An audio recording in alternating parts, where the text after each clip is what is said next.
Le JDM aujourd'hui, c'est les 3 jours de folie parisienne pour David Bowie, une nouvelle séance pour Monsieur Eddy. Cette semaine fut incontestablement la semaine David Bowie. Petit résumé de l'histoire pour ceux qui n'auraient pas suivi. Mercredi à 10h du matin, l'Élysée-Montmartre ouvre enfin ses guichets pour vendre les tant désirés billets de concert pour le live exceptionnel, rappelons-le, de David Bowie du jeudi soir. Jeudi, le chanteur au de visage et décoré chevalier des arts et des lettres au ministère de la Culture avant de se rendre enfin à l'Élysée-Montmartre où ses fans l'attendent impatiemment. Résumé et commentaire de 3 jours de folie autour du Ziggy Stardust, le plus connu de l'histoire du rock, par Claire Valcal.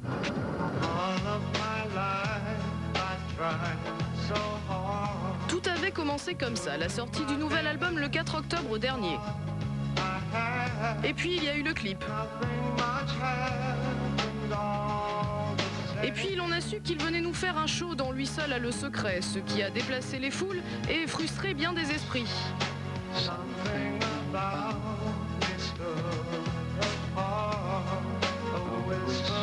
Il a même été honoré par la plus haute autorité culturelle du pays. Enfin, le grand moment est arrivé, c'était jeudi soir. David Bowie présentait son nouvel album sur scène avec une classe incomparable, un charisme à faire pâlir de jalousie un boys band et une maturité qu'on lui découvre profitable. On peut désormais le dire, Monsieur Bowie et la France, cela fait longtemps que ça dure.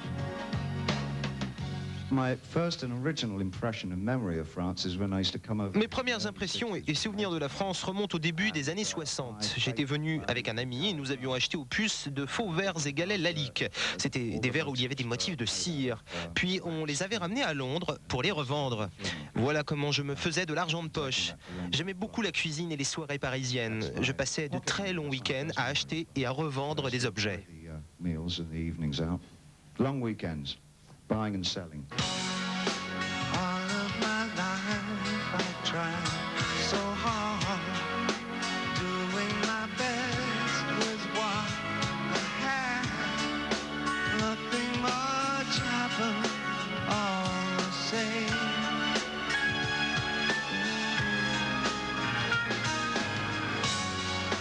Something about this stood apart.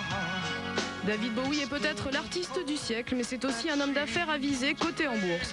A priori pour lui, il n'y a pas d'ambiguïté de ce côté-là, les deux font partie intégrante de sa vie.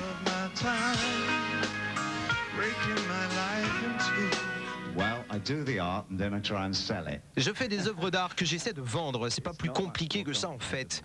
Quand je peins, je suis un artiste à 100%, et quand je veux vendre, je suis un businessman à 100%. Ça, pour ça, vous pouvez me croire.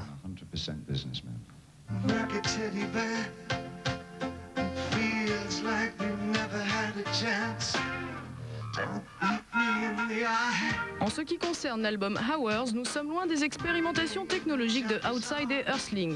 C'est plutôt un retour à la composition conventionnelle.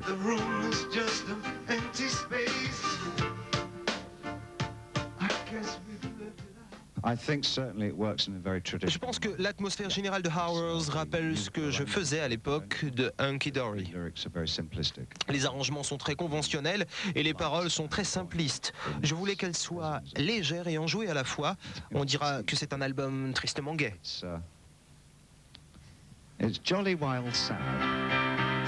Voilà, l'homme venu d'ailleurs nous aura peut-être apporté la réponse nécessaire à cette fin de siècle. Y a-t-il une vie sur Mars ?